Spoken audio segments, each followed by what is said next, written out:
다 같이 2020년 9월 6일 거룩한 주일 예배를 영과 진리로 시작하도록 하겠습니다. 만군의 여호와여, 주의 장막이 어찌 그리 사랑스러운지요.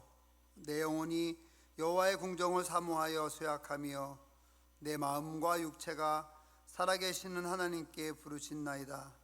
나의 왕, 나의 하나님 만군의 여호와여, 주의 제단에서 참새도 제 집을 얻고 제비도 새끼들 보금자리를 얻었나이다. 주의 집에 사는 자들은 복이 있나니 그들이 항상 주를 찬송하리이다. 셀라. 전능하신 하나님, 독생자 예수님을 이 땅에 보내주셔서 십자가 보혈로 구원을 받게 하시고 저희들을 주님의 제자로 삼아 의로운 길을 가게 하시니 감사합니다.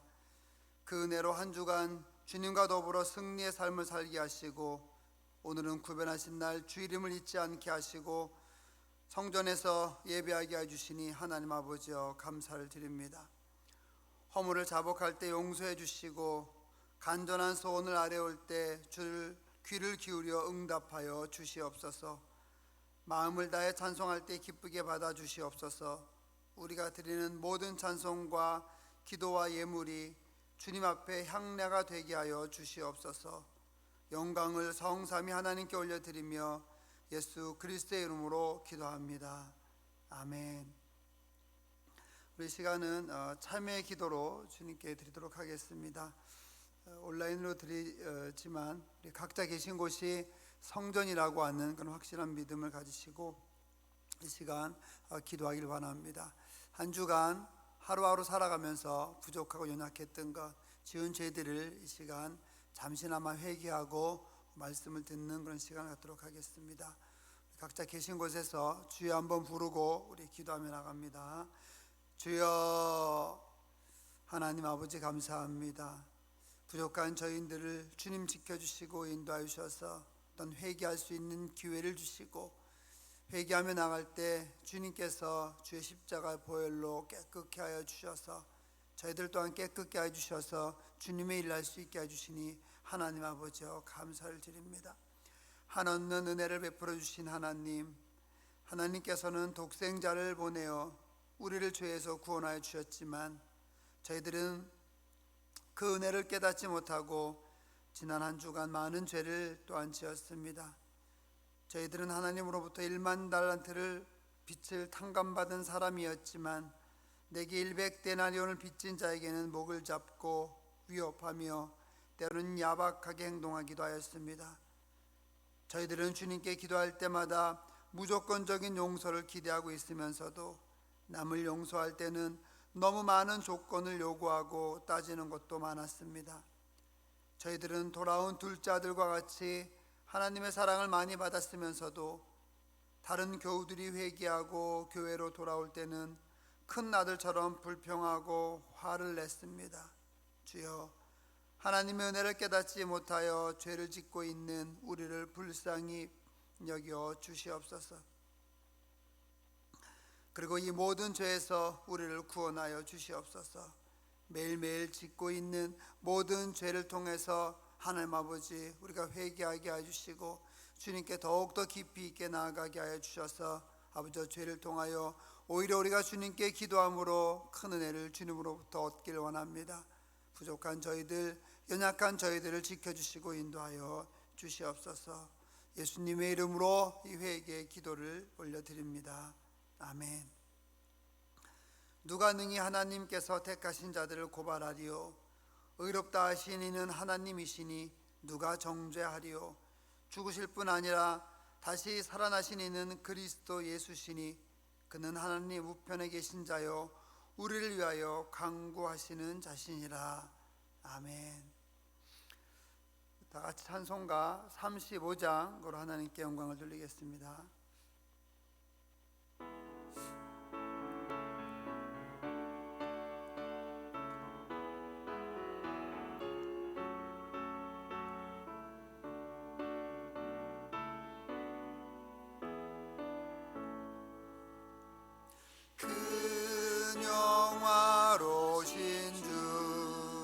이곳에 오셔서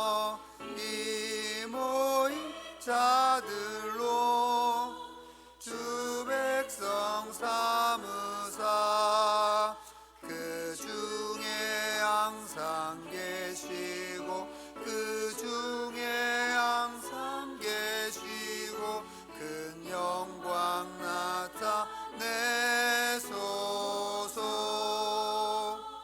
이 백성 기도와 또 예물 드림이 양내와 같으니 곧 받으옵소서. 주 예수 크신 복음을 주 예수 크신 복음을 만 백성 듣게 하소서.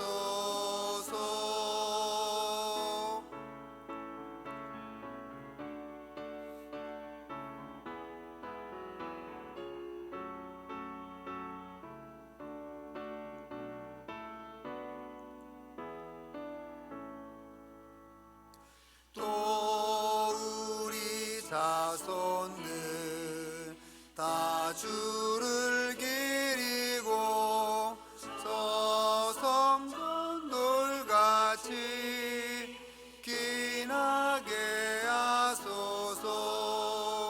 저 구원하신 능력을 주 구원하신 능력을 늘 끝날까지 주소서. 주 믿는 만민이 참 진리 지키며 옛 성도들 같이 주 찬송하다가 저 천국 보좌 앞에서 저 천국 보좌 앞에서 늘 찬송하게 하소서.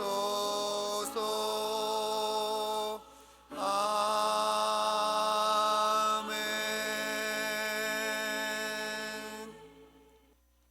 교동문 오늘 65번입니다. 시편 149편 교동문 65번을 우리 함께 교독하도록 하겠습니다. 할렐루야. 새 노래로 여호와께 노래하며 성도의 모임 가운데서 찬양할지어다. 이스라엘은 자기를 지으신 이로 말미암아 즐거워하며 시온의 주민은 그들의 왕으로 말미암아 즐거워할지어다. 춤추며 그의 이름을 찬양하며 소고와 수금으로 그를 찬양할지어다. 여호와께서는 자기 백성을 기뻐하시며 겸손한 자를 구원으로 아름답게 하심이로다. 성도들은 영광 중에 즐거워하며 그들의 침상에서 기쁨으로 노래할지어다. 그들의 입에는 하나님에 대한 찬양이 있고 그들의 손에는 두 날 가진 칼이 있도다. 이것으로 문 나라에 보수하며 민족들을 벌하며 그들의 왕들은 사슬로 그들의 귀인은 철괴랑으로 결박하고 기록한 판결대로 그들에게 시행할지로다. 이런 영광은 그의 모든 성도에게 있도다. 할렐루야. 다 같이 사도신경으로 신앙 고백하도록 하겠습니다. 나는 전능하신 아버지 하나님 천지의 창조주를 믿습니다. 나는 그의 유일하신 아들 우리 주 예수 그리스도를 믿습니다. 그는 성령으로 잉태되어 동정녀 마리아에게 나시고 본디오 빌라도에게 고난을 받아 십자가에 못 박혀 죽으시고 장사된 지 사흘 만에 죽은 자 가운데서 다시 살아나셨으며 하늘에 오르시어 전능하신 아버지 하나님 우편에 앉아 계시다가 거기로부터 살아있는 자와 죽은 자를 심판하러 오십니다. 나는 성령을 믿으며 거룩한 공교회와 성도의 교제와 죄를 용서받는 것과 몸의 부활과 영생을 믿습니다. 아멘. 다 같이 찬송가 261장 하도록 하겠습니다.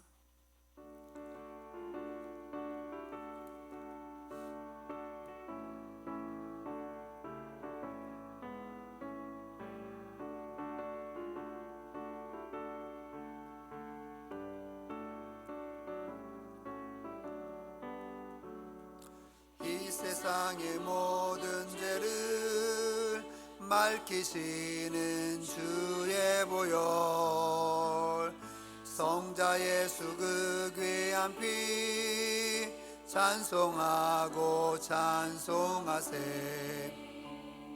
주님 앞을 멀리 떠나 길을 잃고 헤맬 때에 나의 뒤를 따라오사 친히 구원하셨도다.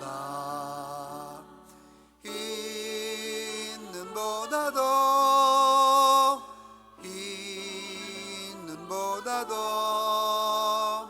주의 흘리신 보혈로 이게 씻어 주옵소서. 가시관을 쓰셨으니 피로 얼굴 물드셨고 십자가의 모진 고통 나를 위해 당하셨네. 말로 형용할 수 없는 구세주의 구속하심, 그 은혜와 크신 사랑 찬송하고 찬송하세. 있는 보다도 주의 흘리신 보혈로 이게 씻어 주옵소서.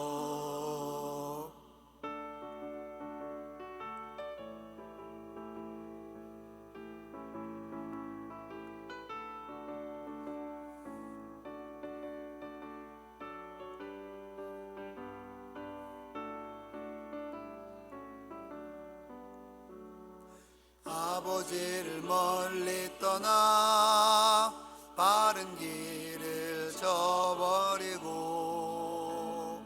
여러 가지 죄악으로 주원같이 되었으니 물 같은 것 가지고는 씻을 수가 아주 없네. 주여 귀한 보배 피로 날 정결케 하옵소서. 있는 보다도 주의 흘리신 보혈로 이게 씻어 주옵소서.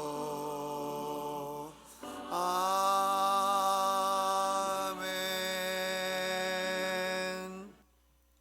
기도하겠습니다. 하나님 아버지 감사합니다. 주님의 영광이 온 우주 세상에 가득하기를 원합니다. 주의 영광으로 채워주시고 주의 은혜로 온 세상을 아버지 덮어 주시옵소서. 우리를 지켜주시고 인도해 주시니 아버지 감사를 드립니다. 하나님 아버지, 오늘도 저희가 귀한 주일 각자 있는 곳에서 주님께서 있게 하신 곳에서 예배하며 나갑니다. 교회에서, 또한 아버지 직장에서, 또한 사업장에서, 또한 가정에서 가족과 함께 아버지 개인이 혼자서 이렇게 하나님 아버지 또한 영상을 통하여서 주님께 예배합니다. 예배할 때 아버지 영과 진리로 예배하는 예배 되게 해주시고 예배하며 나갈 때 주님께서 큰 은혜와 사랑으로 함께하여 주시옵소서. 오늘도 하나님 아버지 말씀을 통하여서 주님께서 주시는 귀한 은혜와 비전을 깨닫고 주님의 뜻대로 살아갈 수 있는 저희들 되길 원합니다. 우리의 영의 눈과 영의 귀와 영적 감각 모든 것이 다 열려져서 이 시간 주님만 깊이 있게 바라보며 묵상하는 감사하는 시간 되게 하여 주시옵소서. 아버지, 온 나라가 어려움에 당하고 있습니다. 코로나19로 인하여서 자영업자들이 힘들게 아버지 생활하고 있고, 또 직장 다니시는 분들도 어려운 가운데 생활하고 있고, 우리 공부하는 학생들도 어려운 가운데 공부하고 있습니다. 아버지, 또한 태풍이 아버지 오늘 밤부터 또한 올라온다고 합니다. 하나님 아버지, 여러 가지 재앙이 지속되는 가운데서 우리 귀한 성도님들이 잘 믿음을 지키게 해주시고 기도하며 이 어려움을 잘 이겨나갈 수 있도록 아버지 함께하여 주시옵소서. 우리 성도님들뿐만 아니라 우리 성도님을 통하여서 다른 사람들이 어떤 어려움을 이겨나갈 수 있는 힘을 얻게 되길 원하고, 우리들의 기도가 우리들의 간구로 인하여서 어떤 이 민족이 이 어려움을 헤쳐나가고 이겨나가는데 큰 힘을 얻길 원하오니 아버지와 함께하여 주시옵소서. 저희들의 기도를 들어주시고 대한민국의 아버지와 교회의 기도를 들어주시고 이 대한민국의 성도님들의 기도를 들어주셔서 코로나19와 아버지의 태풍과 모든 질병과 전염병과 악한 것으로부터 하나님 아버지 우리의 기도를 들어주시고 아버지와 보호하여 주시옵소서. 아버지, 전 세계가 팬데믹 가운데 있습니다. 아버지, 이 전염병이 이 질병이 속히 떠나가도록 하나님 아버지 은혜 내려 주시옵소서. 하나님 아버지, 저희 교회 늘 부흥으로 또한 함께해 주시옵기 원합니다. 말씀으로 부흥하고 기도로 부흥하고 찬양으로 부흥하는, 하나님을 섬기는 열심으로 부흥하는 그런 교회와 그런 성도들이 되도록 아버지와 함께하여 주시옵소서. 어떤 육체의 건강함, 강건함으로 우리 성도님들에게 함께해 주시옵소서. 어린아이부터 장년, 노년에 이르기까지 육체의 강건함으로 건강함으로 언제나 생활할 수 있도록 주여 함께하여 주시옵소서. 주님, 제가 성전을 건축하려고 아버지 준비 중입니다. 지금 진행이 되고 있습니다. 모든 것을 주님 지켜주시고 인도하셔서 성전 건축을 통하여서 우리 성도 모두가 하나가 되고 아버지 뜨겁게 감격의 예배를 드리며 나아가는 아버지 그런 계획이, 그런 성전 건축이 되도록 주님 또한 함께하여 주시옵소서. 시공사가 잘 선정되게 하여 주시고 재정의 부족함이 없게 해주시고 또 성전에 필요한 모든 물건들과 기물들이 아버지 성구들이 부족하지 아니하도록 하나님 함께 해주시고 인도하여 주시옵소서. 오늘도 말씀을 통하여 주의 뜻을 깨닫기 원합니다. 주님께서 주시는 비전을 찾기를 원합니다. 아버지와 함께하여 주시옵소서. 이 모든 것을 예수 그리스도의 이름으로 기도드립니다. 아멘.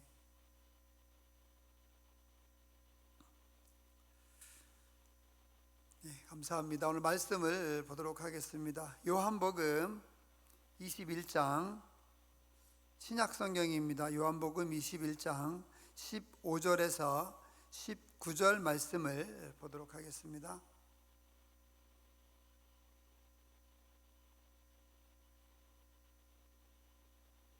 요한복음 21장 15절에서 19절 말씀 우리 한 목소리로 함께 봉독합니다. 그들이 조반 먹은 후에 예수께서 시몬 베드로에게 이르시되 요한의 아들 시몬아, 내가 이 사람들보다 나를 더 사랑하느냐 하시니 이르되 주님, 그러하나이다. 내가 주님을 사랑하는 줄 주님께서 아시나이다. 이르시되 내 어린 양을 먹이라 하시고 또 두 번째 이르시되 요한의 아들 시몬아, 내가 나를 사랑하느냐 하시니 이르되 주님, 그러하나이다. 내가 주님을 사랑하는 줄 주님께서 아시나이다. 이르시되 내 양을 치라 하시고 세 번째 이르시되 요한의 아들 시몬아, 내가 나를 사랑하느냐 하시니 주께서 세 번째 내가 나를 사랑하느냐 하심으로 베드로가 근심하여 이르되 주님, 모든 것을 아시오매 내가 주님을 사랑하는 줄을 주님께서 아시나이다.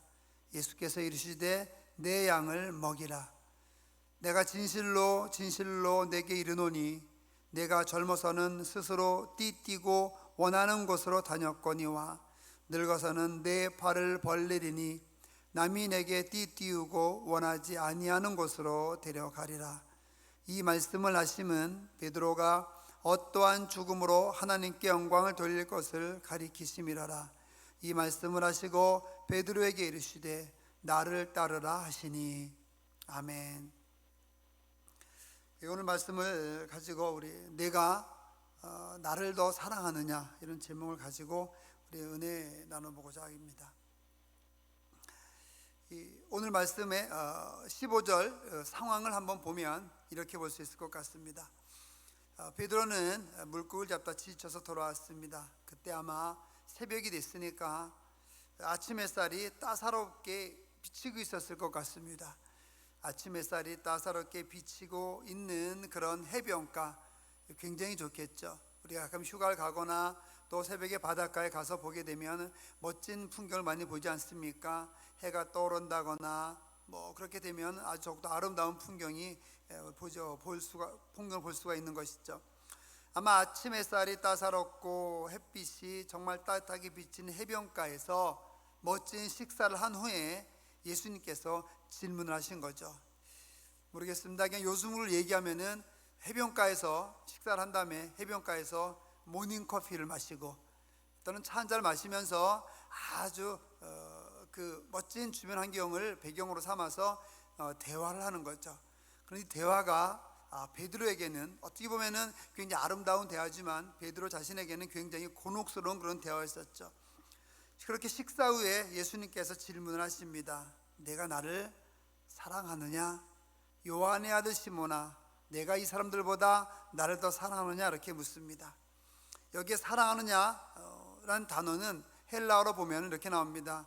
아가파스메 플레운 투톤 이렇게 얘기합니다. 아가파스 즉 아가페, 내가 나를 사랑하느냐? 플레이 투톤. 투톤은 여기서 우리나라 성경에는 이 사람들보다 이렇게 되어 있는데 헬라어 원문에 보면은 뭐 이 사람들만 의미하는 건 아니고 이것들보다 이렇게 얘기합니다. 그래서 영어 성경이 이렇게 나와 있습니다. Do you love me more than these? 이렇게 나옵니다. 이것들. 여기서 해석상에 좀 여러 가지 차이가 있겠죠. 이것들을 우리나라 성경처럼 이 사람들로 보느냐, 이것들을 아니면은 베드로의 주변에 있었던 물건들로 보느냐에 따라서 우리가 또한 은혜를 새롭게 얻을 수 있게 되는데요. 우리는 둘 다 해석해보고 둘 다 적용시켜 보면 좋겠습니다. 내가 이 사람들보다 라고 얘기했을 때 이것을 이 투톤을 아가파스메 플레온 투톤 했는데 이 투톤을 바로 이 사람들이라고 본다면은 여기에 베드로와 같이 있었던 6명의 제자들이라고 할 수 있습니다. 6명의 제자들.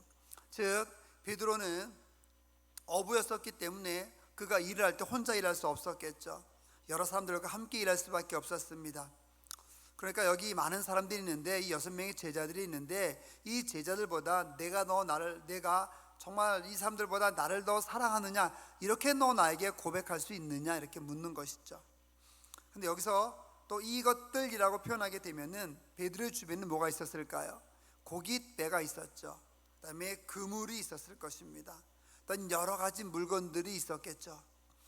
그러니까 이것들이라고 한다는 것을 어떤 사물로 해석을 하게 된다고 한다면 예수님께서 베드로에게 물으시는 거죠. 내가 갖고 있는 모든 것들보다 나를 더 사랑할 수 있니? 이걸 종합적으로 우리가 이렇게 아마 적용해 볼 수 있을 것 같습니다. 내가 사랑하는 사람들 많고 좋아하는 사람들 많고 막 그런 사람들 많은데 내가 다른 사람들보다 내가 좋아하고 사랑하고 믿고 따르고 의지하는 그 모든 사람들보다 나를 더 의지할 수 있어? 나를 더 사랑할 수 있어? 다른 사람들이 나를 사랑하는 것보다 내가 더 나를 사랑할 수 있어? 이렇게 예수님께서 사랑을 확인하시는 것입니다.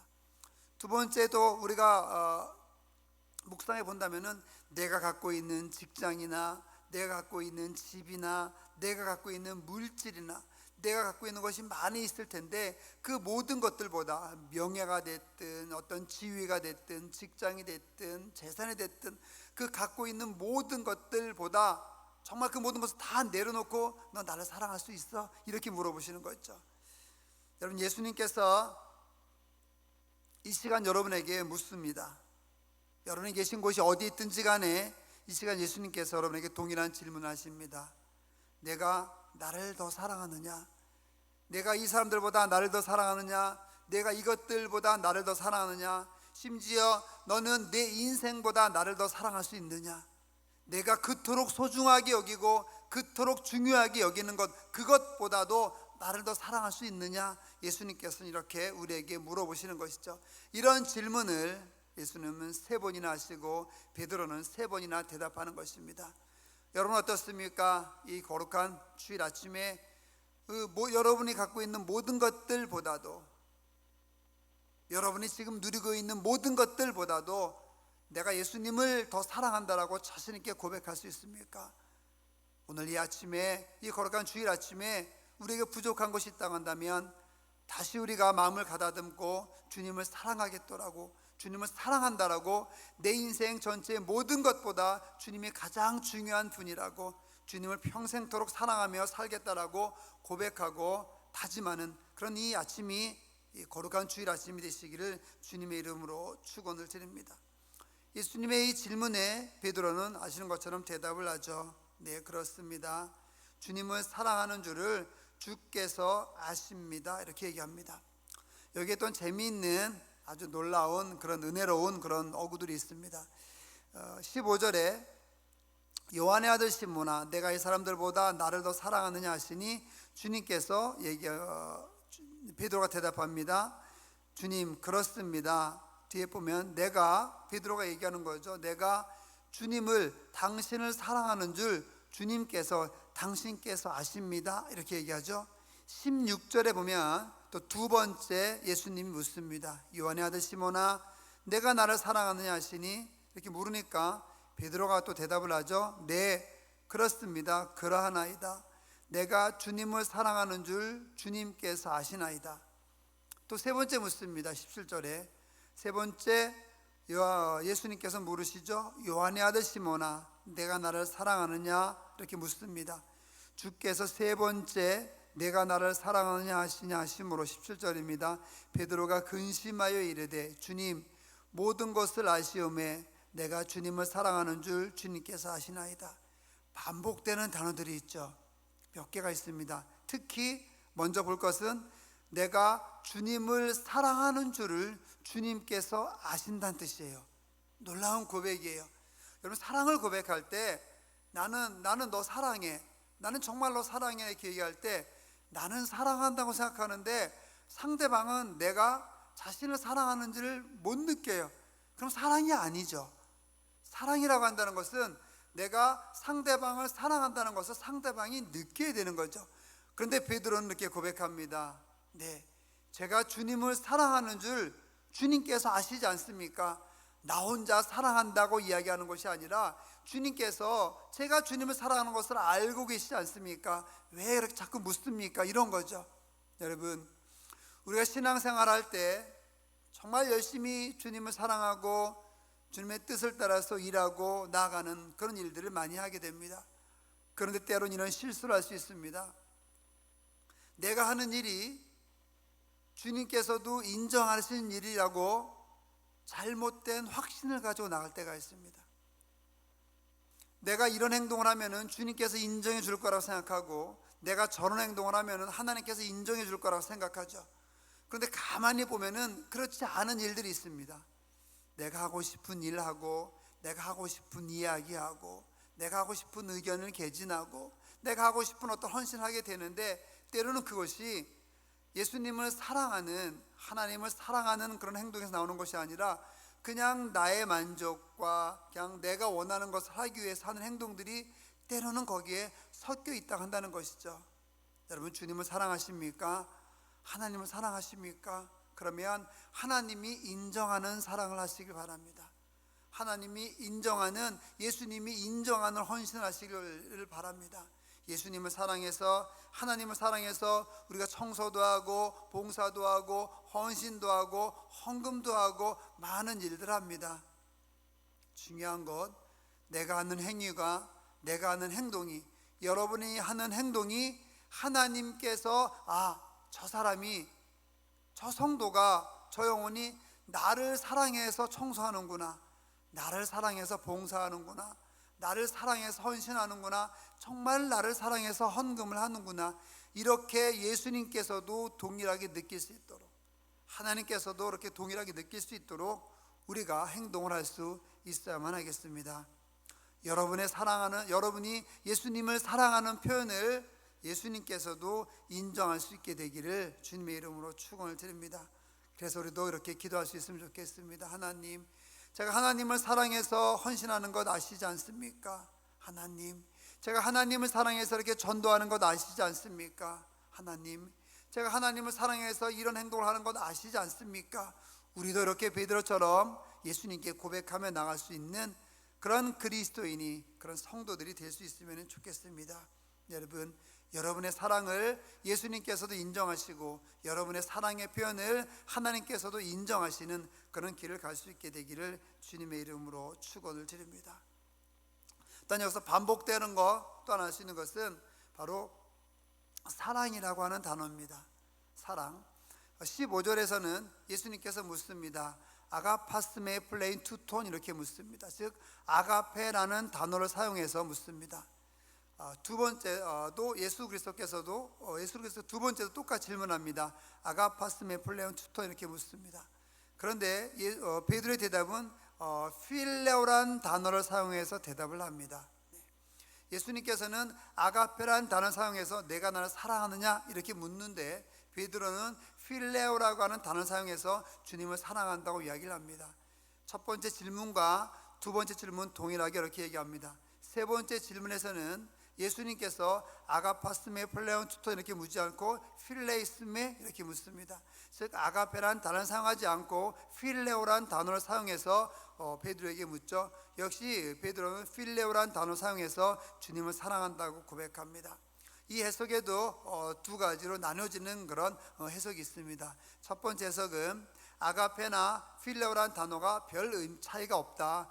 근데 아가페도 사랑이고 필레오도 사랑이다. 그렇기 때문에 예수님께서 질문의 의도는 내가 정말 나를 사랑하느냐 이 의미가 있는 것이지 단어의 의미는 크게 없다. 이렇게 이야기하는 그런 학자들이 있고 또 한 학자는 이 필레오란 단어와 아가페라는 단어를 구분하는 학자들이 있습니다. 이렇게 구분하게 된다면 이런 것이죠. 예수님께서는 아가페란 단어를 사용하신 거예요. 정말 조건 없는 사랑, 목숨까지도 던지는 사랑, 내가 아니라 상대방이 더 중요한 사랑, 그런 사랑을 얘기할 때 아가페란 단어를 쓰죠. 그런 아가페란 단어를 써서 내가 나를 위해서 그렇게 죽을 수 있냐고 한다는 것이죠. 내가 너를 위해서 죽었는데, 내가 너를 위해서 이렇게 십자가에 달려 죽었는데, 너를 위해서 모든 것을 다 바쳤는데 너는 나를 그렇게 사랑하느냐, 이런 질문이 되는 것이죠. 그때 베드로는 대답하죠. 필레오란 단어 사용해서 제가 주님을 사랑합니다. 즉 베드로의 대답이 이런 거죠. 주님께서 저렇게 목숨까지 바치신 그런 사랑을 제가 할 수는 없지만은 제가 그래도 주님을 사랑하겠습니다. 아마 이것은 베드로가 목숨까지 버리는 그런 사랑을 못해서 그렇게 얘기했던 것이 아니라 아마 3번 예수님을 부인했기 때문에 그가 이제 겸손해졌다, 이런 의미를 여기서 담고 있는 것이 아닌가, 이렇게 해석해 볼 수 있습니다. 그래서 두 번째 해석은 바로 아가페란 단어와 필레오란 단어를 구분해서 해석하는 것이죠. 어떻게 해석하든 좋습니다. 두 가지 다 우리가 큰 은혜가 됩니다. 중요한 것은 예수님께서 우리를 베드로에게 물었다는 것이죠. 내가 나를 사랑하느냐 확인하셨다는 것입니다. 여러분, 이 아침에 예수님께서 여러분의 사랑을 확인하십니다. 어떻게 대답하시겠습니까? 여러분이 지금 계신 그곳에서, 하나님께서 있게 하신 그곳에서 여러분 대답하시기 바랍니다. 네, 제가 주님을 사랑하겠습니다. 제가 주님을 사랑하는 것 아시지 않습니까? 제가 이렇게 사는 것도 다 주님을 위해 사는 것입니다. 때로는 이렇게 힘들게 사는 것도 다 주님을 사랑하기 때문에 이렇게 힘들게 사는 것이고, 이렇게 넉넉하게 사는 것도 제가 다 주님을 사랑하기 때문에 이렇게 넉넉하게 사는 것 주님께서 아시지 않습니까?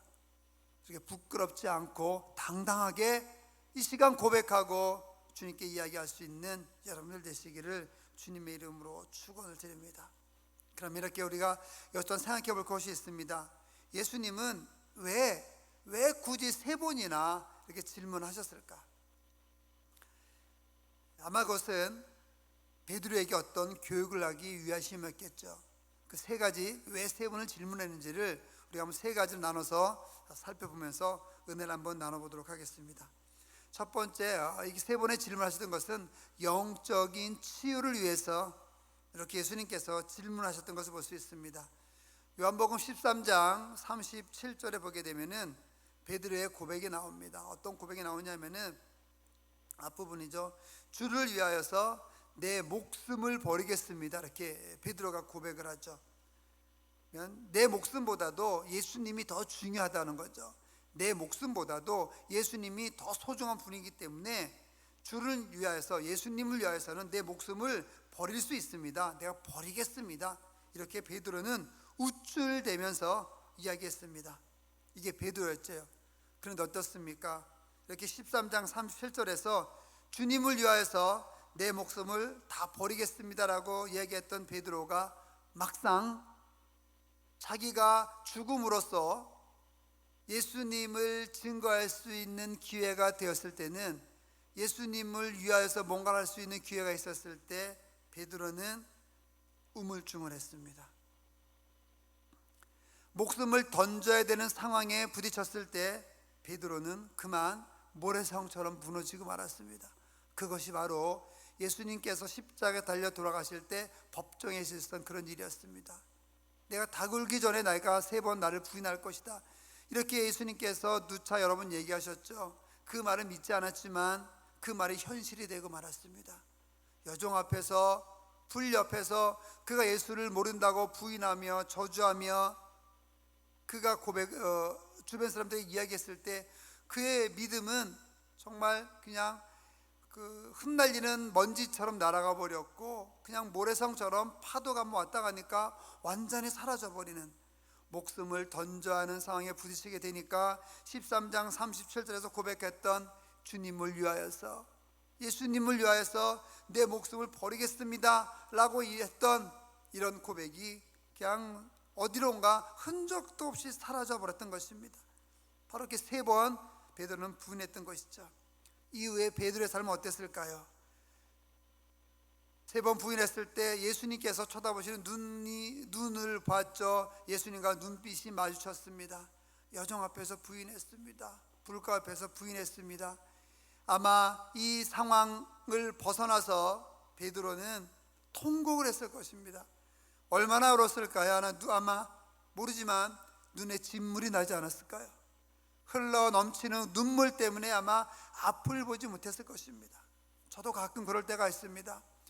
운전하면서 찬양을 듣고 말씀 묵상하다가, 아니면 기독교 방송을 들으면서 어떤 분들의 간증을 들으면서 슬퍼지게 되면 눈물이 너무 나와서 운전을 할 수가 없습니다.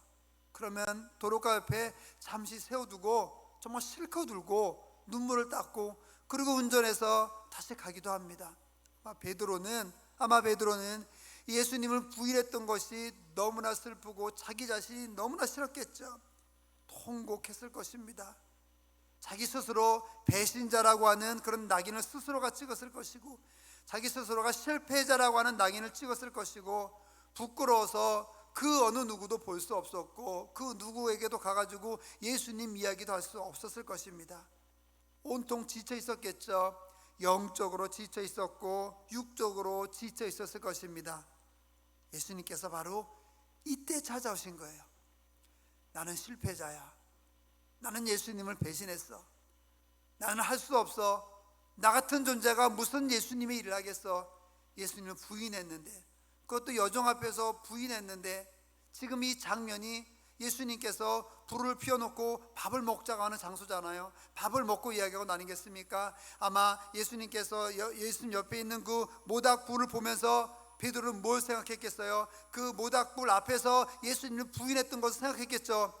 아마 가슴이 찢었을 거예요. 얼마나 아팠을까요? 얼마나 힘들었겠습니까? 자신을 실패자라고 스스로 낙인을 찍었고, 자기를 배신자라고 스스로 낙인을 찍었고, 영적으로 지쳐있고 육적으로 지쳐있고 뭔가 예수님의 일을 하고 싶은데 나는 그냥 완전히 포기한 상태가 돼가지고 예수님을 이야기할 수도 없고, 이렇게 지쳐있는 상태에서 예수님께서 오신 거죠. 오셔서 따뜻하게 얘기하십니다. 추운데 여기 앉아서 밥 먹자. 불 옆으로 와라. 예수님께서 이렇게 섬겨주시는 거예요. 아니, 예수님께서 베드로에게 차라리 야 이 못된 놈아, 야 이 나쁜 놈아, 너 왜 나 3번 나 부인했어? 내가 얘기했지, 너 잘난 척하지 말라고.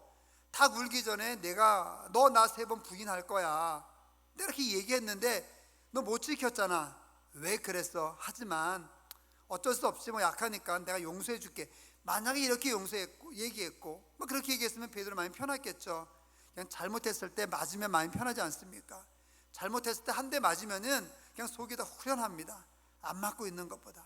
아마 베드로도 그런 심정이 아니었을까요? 그런데 예수님은 그렇게 얘기하지 않으셨습니다. 베드로의 잘못을 이야기하지 않았죠. 잘못을 이야기하지 않았는데도 불구하고 그냥 사랑만 표현했음에도 불구하고 베드로는 무너진 거죠. 우리 주변에 소설책이나 아니면 어떤 그런 다큐멘터리나 TV나 이런 데서 보지 않습니까? 지쳐 있고 쓰러져 있고 다시 일어설 힘이 없는 그런 사람들에게 가서 정말 누군가가 가서 사랑한다고 이야기하고 정말 너는 사랑받는 존재라고 이야기하고 그러면은 그냥 그 사람이 다시 벌떡 일어나서 살아갈 힘을 얻는 그런 내용들을 보지 않습니까? 자살을 앞에 두고 있던 사람들에게 누군가가 가서 정말 그 사람한테 가서 사랑한다고 이야기를 하고 다른 사람들이 사랑한다고 고백하고 이야기를 하고 사랑의 언어를 이야기해 주면은 그 사람이 다시 힘을 얻어서 살아갈 수 있는 그런 용기를 얻는 것을 우리가 보지 않습니까? 예수님의 사랑은 그것보다 몇십 배, 몇만 배 더 강하겠죠. 예수님 바로 그렇게 사랑으로 베드로와 대화하셨던 것입니다. 잘못을 얘기해 주지 않았죠. 오히려 사랑으로 감싸 주셨고 섬겨 주셨던 것이에요. 밥을 먹어라, 불 옆으로 와라. 이 사랑의 섬김에 베드로가 무너졌던 거고 영적인 치유가 있었던 것입니다. 사랑하면 영적인 치유가 일어납니다. 사랑하면 죽었던 사람이 살아나고 사랑하면 죽으려고 했던 사람이 살아나는 것을 볼 수 있습니다. 여러분 사랑하시기 바랍니다. 여러분 자신을 사랑하시고 여러분 가족을 사랑하시고 여러분 주위를 사랑하시기 바랍니다. 하나님 예수 그리스도의 사랑을 받고 그 사랑을 실천하시는 예수님의 사랑을 선포하는 여러분들로 인해서 다른 사람들이 살아나고 다른 사람들이 힘을 얻고 희망을 얻고 나아가게 될 것입니다. 이 아침에 여러분 이런 사랑을 하겠노라고 고백하며 다짐할 수 있게 되기를 주님의 이름으로 축원을 드립니다. 당시 베드로는 지금으로 말하면 병자였습니다. 영적으로 병든 병자였어요. 어쩌면 심리적으로 병이 들었겠죠. 어떤 공황장애가 있었을지도 모르겠어요. 어떤 심각한 우울증으로 인해서 너무나 힘든 그런 상황을 아마 살았을 수도 있었겠죠. 베드로의 분명한 것은 바로 병자였다고 한다는 것이죠. 지치고 힘들고 일어설 힘이 없고 다 포기하고 싶고 자존감 다 상하고 바로 그런 영적으로 정신적으로 감정적으로 병들어 있는 그런 존재가 바로 베드로였습니다. 이 베드로에게 예수님께서 찾아오신 것이죠. 그래서 세 번 질문하신 것입니다. 첫 번째 이유 영적인 치유를 위해서. 여러분 예수님을 사랑한다고 고백하시기 바랍니다. 영적인 치유가 일어납니다. 예수님의 사랑을 여러분 다른 사람에게 전하시기 바랍니다. 그 사랑을 받는 사람에게 영적인 치유가 일어납니다. 이 아침에 예수님께서 여러분에게 똑같이 묻습니다. 내가 나를 더 사랑하느냐? 내가 이 사람들보다 이것들보다 내 주위에 있는 모든 것들보다 나를 더 사랑하느냐? 이렇게 묻습니다. 사랑한다고 고백하시면 여러분들이 네, 예 라고 고백하시면 그 순간 치유가 일어난다 한다는 것을, 영적인 회복이 일어난다는 것을 꼭 기억하시기 바랍니다. 여기서 질문에서 또한 우리가 재미있게 볼 수 있는 것은 바로 베드로라는 단어와 요한의 아들 시몬이라고 하는 그런 단어입니다. 우리가 근데 알고 있는 것처럼 요한의 아들 시몬은 사도가 된 이후에 베드로라는 이름으로 우리가 계속 이제 불려지고 알려지고 있습니다. 근데 베드로의 원래 이름은 시몬이었습니다. 예수님께서 왜 베드로라고 이야기하지 않고 요한의 아들 시몬아 이렇게 물어보셨을까요? 여기엔 이런 깊은 의미를 찾을 수 있습니다. 내가 나를 부인했을 때, 3번 부인했을 때 너는 내가 너에게 준 베드로라는 이름으로 부인한 것이 아니라 내가 육신에 있을 때, 인간의 모습이 있을 때, 요한의 아들 시몬은 있을 때 내가 나를 배반한 거야. 이렇게 예수님께서 물으시는 의도가 있다는 것을 여기서 우리가 찾을 수가 있습니다. 충분히 이런 의미를 찾아볼 수가 있겠죠. 예수 그리스도를 부인했을 때의 베드로는 베드로가 아니라 요한의 아들 시몬이었습니다. 우리도 예수님을 부인하고 때로는 예수님을 배반하고 예수님 뜻대로 살지 못하는 그런 순간순간이 있을 때 우리의 모습은 하나님 아들의 모습이 아니라, 예수님을 섬기는 그런 주님의 아들의 모습이 아니라 세상의 아들의 모습, 세상의 자녀의 모습이 우리에게 있기 때문에 이런 잘못과 이런 실수를 저지를 수 있다 한다는 것이죠. 여러분 우리는 예수 그리스도를 믿은 순간부터, 예수 그리스도를 우리의 구주로 믿고 섬기는 순간부터 이제 우리는 세상의 이름이 아니라 하나님께서 우리에게 주신 그리스도인이라는 이름으로 살아가게 되는 것이죠. 그리스도인으로 살아갈 때 우리는 예수님을 사랑한다고 고백하며 사랑하며 나갈 수 있다 한다는 것이죠. 여러분도 잘 생각해 보시기 바랍니다. 내가 영적인 삶을 살지 못하면 육적인 삶을 살게 되면 예수님을 부인할 수 있습니다. 신앙적인 삶을 올바로 살지 못할 수 있습니다. 하지만 늘 기도하고 하나님께서 우리에게 주신 그런 영적인 그런 이름 그리스도인이라고 하는 그런 호칭을 가지고 살아가고 나아가게 되면 우리는 하나님을 더욱더 예수님을 더욱더 사랑할 수 있다 한다는 것이죠. 여러분 주님께서 여러분에게 주신 그 이름으로 살아갈 수 있게 되기를 주님의 이름으로 축원을 드립니다. 베드로처럼 남 모르는 고통, 베드로처럼 남 모르는 죄책감, 베드로처럼 남 모르는 슬픔을 갖고 사는 그런 사람들을 치유하기 위해서 예수님께서 오셨고 예수님께서 사랑을 고백하십니다. 예수님의 사랑으로 치유받는 여러분들 되시기를 주님의 이름으로 축원을 드립니다. 흔히 고독이라는 단어를 씁니다. 어떤 문학이나 하는 세상 사람들에게 있어서 고독은 굉장히 외롭고 쓸쓸한 것이죠. 하지만 헨리 나우엔이라고 하는 사람은 유명한 말을 남겼습니다. 이 그리스도인에게 있어서 고독은 외롭고 슬프고 혼자 있는 것이 아니라 그리스도인에게 있어도 고독은 바로 기도다 이렇게 얘기합니다. 즉 그리스도인들은 고독한 삶이 있어야 돼요. 즉 남과 떨어져 있는 삶, 나 혼자 있는 삶, 즉 나 혼자 있을 때 기도할 수 있고 나 혼자 있을 때 하나님을 만날 수 있다 한다는 거죠. 그래서 그리스도인에게 있어서의 고독은, 예수 믿는 우리에게 있어서의 고독은 바로 하나님과 함께 걷는 그 길이라고 한다는 것이죠. 여러분 그 길을 갈 수 있게 되기를 주님의 이름으로 축원을 드립니다. 그때 나지막히 얘기하는 거죠. 예수님께서 그 고독의 순간에 있을 때, 우리가 기도의 순간에 있을 때 내가 나를 사랑하느냐, 따뜻한 음성으로 아침 햇살의 예쁜 그런 가운데 우리에게 묻는 것이죠. 내가 정말 나를 더 사랑하느냐, 이 사람들보다도 이것들보다도 나를 더 사랑하느냐 이렇게 묻습니다.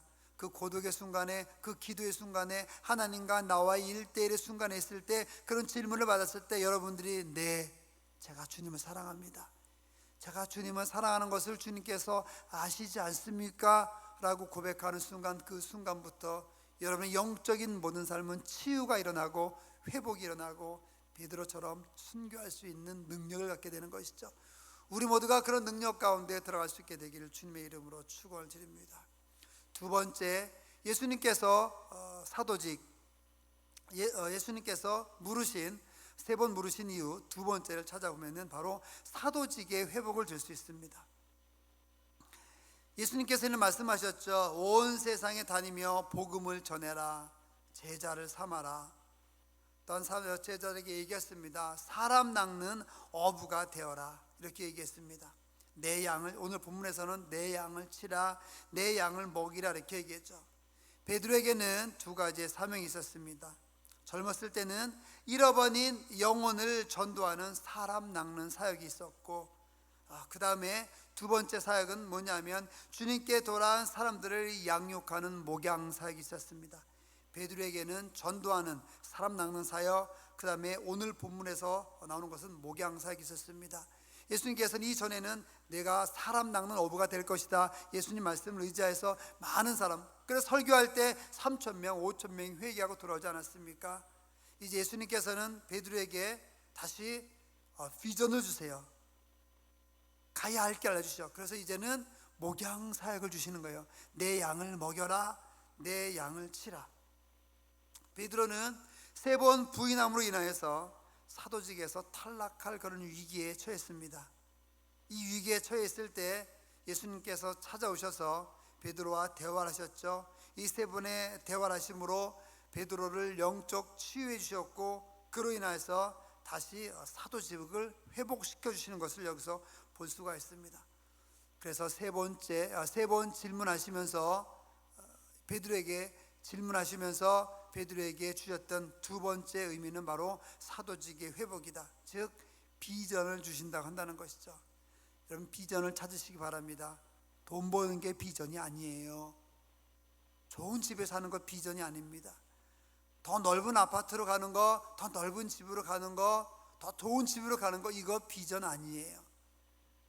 직장이 잘 되는 거, 직장에서 진급되는 거, 사업이 잘 돼가지고 내가 돈을 그냥 억만장자가 되는 거, 이거 여러분의 비전 아닙니다. 우리 학생들, 우리 청년들, 좋은 남편감, 좋은 신랑감 만나서 멋진 결혼하는 거, 그냥 멋지게 사는 거, 신나게 사는 거, 이게 비전이 아니에요. 비전은 뭐냐면 예수님 위해서 죽는 게 비전이에요. 전도하고 선교하고 가르치고 목양하고, 이게 비전이라고 한다는 것이죠. 그러면 비전을 착각하지 마시기 바랍니다. 꿈을 착각하지 마시기 바랍니다. 청년들 얘기하죠. 꿈도 없고 비전도 없고. 왜 꿈이 없습니까? 왜 비전이 없습니까? 우리의 꿈과 우리의 비전은 예수님이에요. 예수님을 위해 살고 예수님을 위해 죽고, 내가 먹는 것도, 직장 생활하는 것도, 공부하는 것도, 사랑하는 것도, 내가 뭔가를 얻으려고 하는 것도 다 예수님의 영광을 위하여고, 다 주님의 영광을 위하는 거고, 다 전도를 위하는 거고, 다 목양을 위하여 하는 그런 것이 되는 것이죠. 그렇기 때문에 우리의 꿈과 우리의 비전은 예수님을 위한 그런 것이 되어야 한다는 것입니다. 베드로에게 그것을 주신 것이죠. 사도직을 회복시켜 주시면서 이제 다시 비전을 주시는 것입니다. 목양해라. 어린 양들을 키워라. 너에게 오는 어린 양들을, 예수 그리스도를 섬기고자 하는 그런 어린 양들을 이제 예수님을 잘 믿게끔, 신앙생활 잘하게끔 이제 내가 잘 그들을 가르쳐라. 이렇게 예수님께서 얘기해 주시는 것이죠. 이 목양사역은 베드로에게만 있는 것이 아니고, 이 목양사역은 목사에게만 있는 것도 아닙니다. 이 목양사역은 교사에게도 있는 것이죠. 주일학교 교사에게도 있는 것이고, 전도하는 사람들에게도 있는 것이고, 선교하는 사람들에게도 있는 것이고, 상담하는 사람들에게도 있는 것입니다. 우리가 다 상담하지 않습니까? 누군가 어려운 것 갖고 오게 되면 이야기하고 그렇게 나갑니다. 바로 다른 사람들에게 예수님을 이야기할 때 필요한 것이 바로 이 목양이라고 하는 것이죠. 목양은 누구나 다 하는 것입니다. 목사만 하는 것이 아니고 모든 성도님들이 다 하는 것이죠. 이거 다라고 예수님께서 사랑한다고, 사랑하느냐고 고백한 것입니다. 사도직의 회복, 여러분에게, 우리에게는 이 비전을 다시 선포하시는 예수님, 이것을 보며 우리가 나갈 수 있어야만 하겠습니다. 이 아침에, 거룩한 주일 아침에 그런 비전을 회복하시기 바랍니다. 꿈을 회복하시기 바랍니다. 예수를 위하여서, 하나님을 위하여서 인생을 던질 수 있는 그런 준비를 할 수 있기를 주님의 이름으로 축원을 드립니다. 마지막입니다. 마지막 세 번째 이유는, 세 번째 질문하신 이유, 세 번째는 바로 죽음을 준비할 수 있도록 하기 위해서 예수님은 질문하셨습니다. 베드로는 젊었을 때 자신감이 넘쳤습니다. 비전이 넘쳤습니다.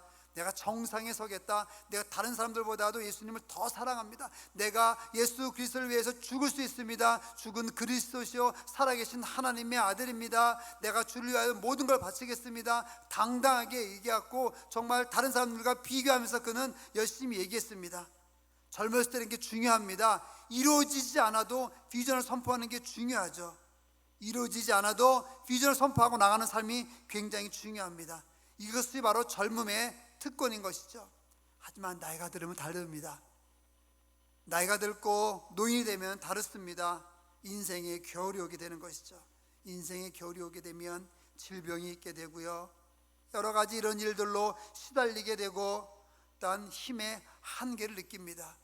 옛날엔 번쩍번쩍 들었던 것을 지금은 들지 못하고, 하다못해 예전에는 바늘기도 잘 꼈는데 나이가 들면 잘 끼지 못하지 않습니까?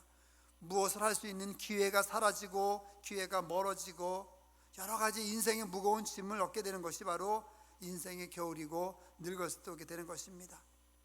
젊을 때는 비전을 가지고 살지만 나이가 들으면 누구나 예외 없이 이런 겨울을 맞이하게 되는 것이죠. 베드로에게 예수님께서는 죽음을 준비하라고 이야기합니다. 죽음을 이야기하는 것을 여기서 볼 수가 있습니다. 바로 그것이 18절입니다. 18절을 보면, 내가 진실로 내게 이르노니 내가 젊어서는 스스로 띠뛰고 원하는 곳으로 다녔거니와 내 마음대로 살았다는 것이죠. 늙어서는 내 발을 벌리리니 남이 내게 띠띠우고 원하지 아니하는 곳으로 데려가리라, 이렇게 얘기합니다. 19절 이 말씀을 하시면 베드로가 어떠한 죽음으로 하나님께 영광을 돌릴 것을 가리키심이로라, 이 말씀을 하시고 베드로에게 이르시되 나를 따르라 하시니 얘기합니다. 누구나 가기 싫은 길이 있습니다. 가고 싶지 않은 길이 있죠. 하지만 오늘 본문을 통해서 보게 되면 가고 싶지 않지만 그 길을 통해서 하나님께 영광을 돌릴 수 있다는 것을 여기서 볼 수가 있습니다. 이런 삶을 살면 얼마나 좋을까요? 죽음으로 하나님께 영광을 돌리는 삶. 내가 죽는 순간에 하나님께 영광을 돌릴 수 있다고 한다면 얼마나 멋진 삶을 살게 되겠습니까? 어저께 저희 교회 어떤 권사님과 차에서 잠깐 이야기한 것이 있습니다. 목사님, 죽음을 준비하는 기도를 해야 된다고 합니다. 이런 얘기를 했습니다. 맞죠? 죽음을 준비해야 되는 것입니다. 일찍 죽으란 얘기가 아니라, 빨리 죽으란 얘기가 아니라 하나님께서 우리를 언젠간 부르실 텐데 그것을 준비하는 삶을 살아야 된다, 이런 의미가 되겠죠. 여러분, 이 본문 말씀을 통해서 베드로는 죽음을 준비했습니다. 즉 지금까지는 내가 원하는 삶을 살았지만 이제부터는 하나님께서 원하는 삶을 내가 살아야 되겠다라고 하는 그런 귀한 주님의 뜻을 알게 되는 것이죠. 주님을 위하여 살아야 되겠다라고 하는 그런 뜻을 알게 되는 것입니다. 이 본문을 보면서 여러분도 저도 오늘 이 설교 말씀을 듣는 모든 분들도 죽음을 준비하는, 죽음을 예비하는, 즉 하나님의 뜻에 따라 살아가는 길을 갈 수 있게 되기를 주님의 이름으로 축원을 드립니다. 베드로는 죽음으로 하나님께 영광을 돌렸습니다. 어떤 들려진 이야기에 의하면은 베드로는 잡혀서 죽을 때 거꾸로 십자가에 달렸다 그랬죠. 십자가 달리는 순간에 나 같은 죄인이, 예수님도 3번 부인했었고 그렇게 교만하게 살았었는데 나 같은 죄인이 어떻게 예수님과 동일하게 죽을 수 있는가? 나는 거꾸로 십자가에 달려 죽고 싶다, 이렇게 얘기해서 들리는 이야기에 의하면 베드로는 거꾸로 십자가에 달려 순교했다고 합니다. 여러분 한번 보시기 바랍니다. 한번 생각해 보시기 바랍니다. 십자가에서 거꾸로 베드로가 달렸을 때 백발이지 않았을까요? 예수님을 이야기하고 하나님을 전하고 예수님의 그런 복음 사역을 하면서 그는 아마 온 몸이 다 망가지지 않았겠습니까? 머리도 백발이 됐을 것입니다. 거꾸로 십자가 달렸을 때 그의 백발이 바람에 휘날리지 않았을까요? 정말 멋지게 그의 백발이 휘날리면서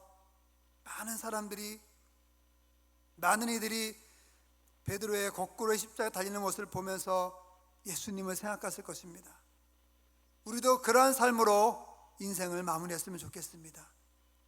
어느 순간인가 우리 모두 다 하나님께서 부르면 갈 때가 분명히 있겠죠. 그때 우리의 죽는 모습이 하나님의 영광을 나타내고, 그때 우리의 인생의 이 시간을 마감하는 모습이 정말 하나님의 그런 사랑을 나타내고 예수님의 사랑을 나타내는 그런 인생의 마무리로, 마침으로 다가올 수 있게 되기를, 그런 마무리로 우리가 마칠 수 있게 되기를, 그런 삶을 기대하면서 그런 삶을 소원하며 우리가 살 수 있어야만 하겠습니다. 바로 이런 것을 통해서, 이렇게 3가지를 통해서 예수님께서 3번의 질문하신 것을 우리가 찾아볼 수가 있습니다. 영적인 치유를 위해서, 사도직의 회복을 위해서, 비전을 주시기 위해서, 죽음을 준비하기 위해서, 즉 예수님을 위하여 살 수 있는 그런 삶을 살게 하기 위해서 예수님께서는 이렇게 사랑을 물으셨고 사랑의 고백을 하셨고 또 고백하기를 원하셨습니다. 이런 사랑으로 우리도 고백하며 나갈 수 있기를 주님의 이름으로 축원을 드립니다. 오늘 밤에 저녁 때 태풍이 온다고 하는데 많은 피해가 또 있을 수도 있는데요, 지금 하늘은 맑은 것 같습니다. 어제 하늘 보니까 너무 맑죠. 한번 오늘 예배 후에 밖에 나가서 맑은 하늘을 보시면서 예수님의 음성을 한번 들어보시기 바랍니다. 이런 음성 들으시기 바랍니다. 내가 나를 사랑하느냐? 내가 이 사람들보다도, 내가 이것들보다도, 내가 가진 모든 것들보다도, 내 인생 전체보다도 나를 더 사랑하느냐? 이런 따뜻한 따사로운 햇살 아래서, 시원한 바람 아래서 예수님께서는 물으실 것입니다. 그때 여러분 대답하시기 바랍니다. 네, 주님을 사랑합니다. 이렇게 대답하시고 고백하시고 나가시길 바랍니다. 기도하겠습니다. 하나님 감사합니다. 하나님을 사랑하고 주님을 사랑하고, 그래서 하나님의 그런 자녀들을 목양하고 가르치며 선교하며 전도하며 아버지와 그렇게 살아가는 저희들 되길 원합니다. 주님 함께 해주시고 그렇게 살아갈 수 있는 능력을 주시고 아버지 인도하여 주시옵소서. 주님의 사랑에 사랑한다고 당당하게 고백하며 나아가는 저희 모두가 되게 하여 주시옵소서. 예수님의 이름으로 기도드립니다. 아멘. 찬송가 449장 찬양하시면서 우리 준비하신 헌금을 각 가정에서 어떤 계신 속에서 주님께 드리도록 하겠습니다.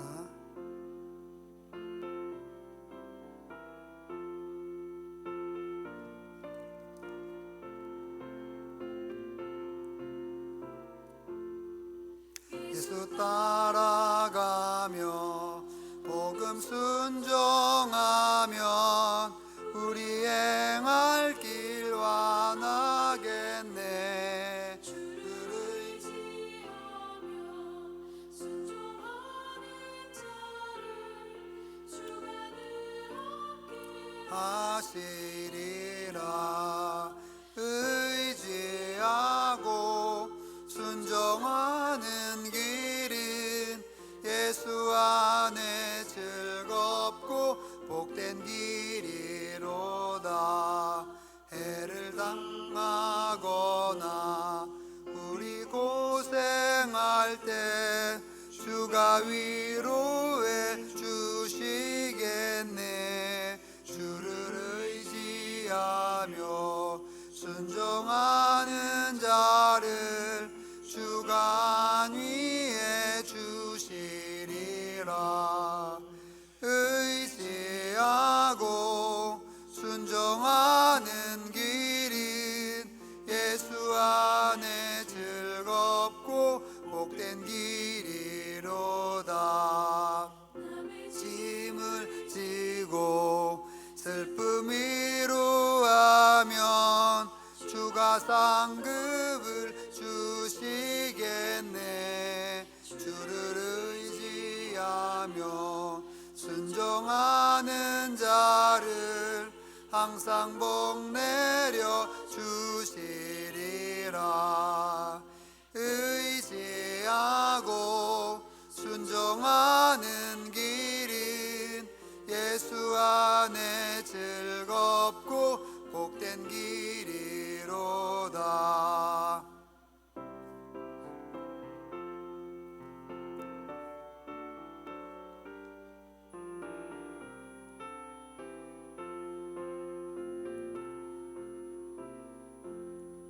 우리 받은 것을 주께 다 드리면 우리 기쁨이 넘치겠네.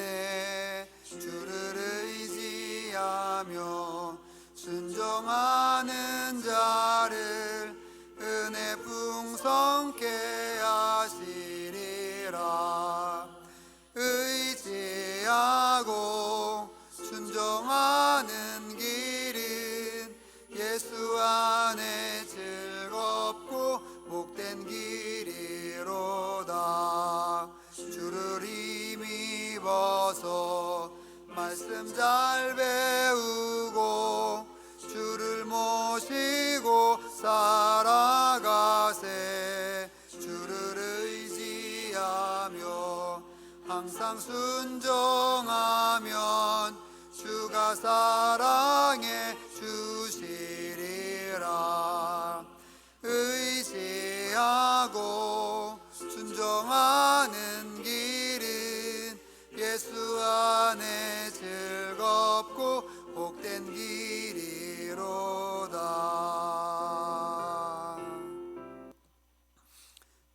아멘. 교회 소식 알려드리겠습니다.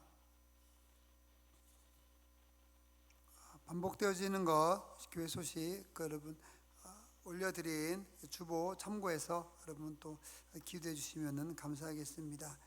코로나19로 인하여서 일부 2부 예배 모두 그 온라인 영상으로 예배를 드리게 됩니다. 여러분 계신 곳에서 있게 하시는 그곳에서 여러분 경건하게 영과 진리로 예배하는 여러분들 되시기를 바랍니다. 코로나19 예방에 최선을 다해 주시기 바랍니다. 마스크나 방명록, 또한 소독이나 거리두기 등 모든 것들 잘 진행해서 여러분 또한 이 전염병으로부터도 보호하고 건강하게 이렇게 유지할 수 있기를 바랍니다. 성전 건축을 위해서 또 계속 기도해 주시기 바라고요. 입당이 정상적으로 진행될 수 있도록 여러분께서 기도해 주시기 바랍니다. 이번 주간에도 새벽 예배는 새벽 기도회는 없습니다. 가정에서 이렇게 함께 해주시면 좋겠습니다.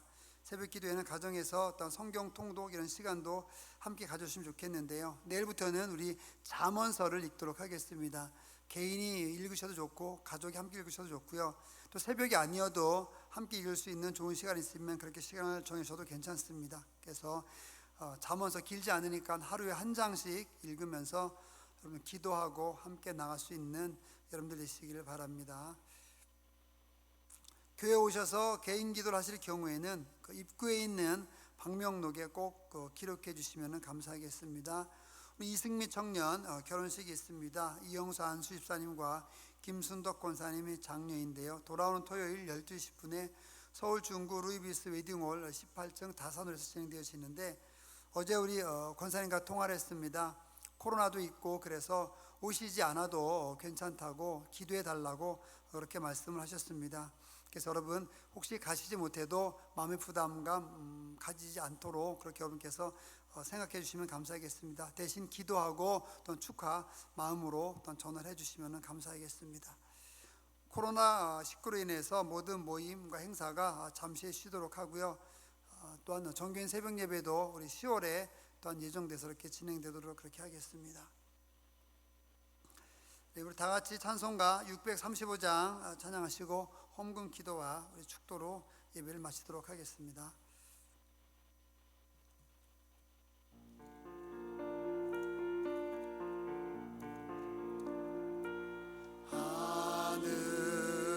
하늘에 계신 아버지,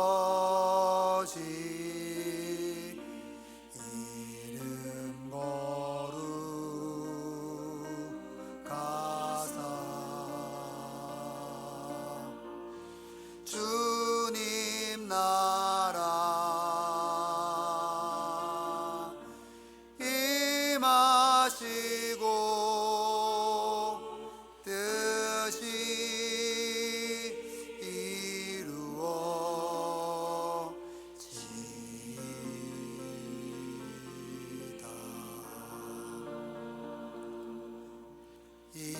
일용할 양식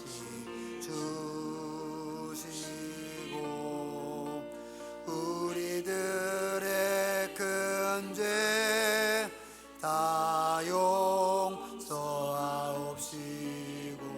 또 시험에 들게 마시고 악에서 구원하소서.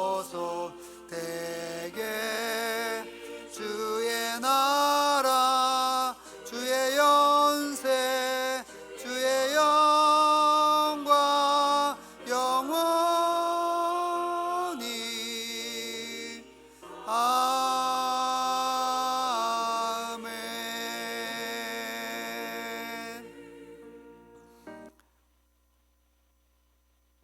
하나님 아버지 감사합니다. 주님께서 함께 해주시고 인도해 주심을 감사를 드립니다. 귀한 헌금을 주님께 드렸습니다. 귀한 물질을 주님께 드렸습니다. 드린 모든 손길들을 위해 아버지 함께 하시옵소서. 이 땅에서의 삶 사는 동안에 단 아버지 후손 천대 대대 만대 이르기까지 주님께서 예수 그리스도를 잘 섬기는 복을 주시고 이 땅에서 살아가면서 필요한 그런 물질과 건강과 모든 것을 다 주시는 놀라운 복을 또한 얻게 되길 원합니다. 주님 함께 해주시고 인도하여 주시옵소서. 귀한 물질로 감사헌금으로 11조헌금으로 또한 주일헌금으로 건축헌금으로 여러 가지 많은 헌금으로 헌물로 드린 우리 모든 손길들에게 한없는 복으로 아버지 함께하여 주시옵소서. 또한 귀한 물질이 하나님 위하여 잘 사용되어져서 주님께 영광을 나타내며 주님의 귀한 일을 하며 주님의 귀한 사역에 잘 쓰여지는 귀한 물질이 되길 원하오니 아버지 인도해 주시고 함께 하시옵고 잘 사용되어지도록 아버지 늘 함께하여 주시옵소서. 헌금을 드린 겸물질을 드린 모든 손길들 위해 주님께서 큰 은혜로 함께 하실 줄 믿으며 예수 그리스도의 이름으로 기도드립니다. 아멘. 이제는 우리 주 예수 그리스도의 은혜와 하나님의 크신 사랑하심과 성령님께서 함께 하시는 놀라운 은혜가 주님을 사랑한다고 고백하며 나아가길 원하는, 그렇게 다짐하며 나가는 우리 귀한 모든 성도님들과 가족들과 자녀들 위해 이제부터 영원토록 함께 있을지어다. 아멘.